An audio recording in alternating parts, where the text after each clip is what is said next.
વડોદરાના ડેસર તાલુકાના બારિયાના મુવાડા બેટપના મુવાડા ખાતે ડમ્પરમાં વીજ લાઇન ભરવાતા 4 વીજ પુલ ધરાશાયી થયા હતા।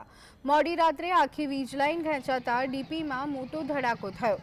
આ ઘટનામાં એક કરિયાણાની દુકાનને પણ નુકસાન થયું હતું। જો કે સદનસીબે આ ઘટનામાં કોઈ જાનહાનિ થઈ નથી।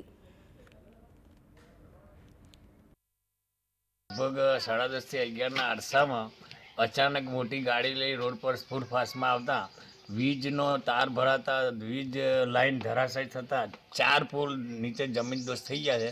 એમાંથી એક પોલ અનાજ કરિયાણાની દુકાન ઉપર પડ્યો, બીજો પોલ એક મકાન ઉપર પડ્યા, ત્યાં ગોદડા સળગી ઉઠ્યા, ત્રીજો પોલ મંદિરની બાજુમાં પડ્યો। આમ કરીને 4 પોલ ધરાશાયી થયા અને એ ધરાશાયી થતાં ધડાકાભેર 4 ગામના લોકો એક સાથે એકઠા થયા અને ગાડીવાળો ભાગી છૂટ્યો હતો અને પકડી લાવી અને અહીંયા એને પૂછવામાં આવ્યું તો ગાડી માલિક એવું બોલ્યો છે કે ભાઈ મારી જોડે બધા ડોક્યુમેન્ટ છે, તમે થાય તે કરી શકો છો।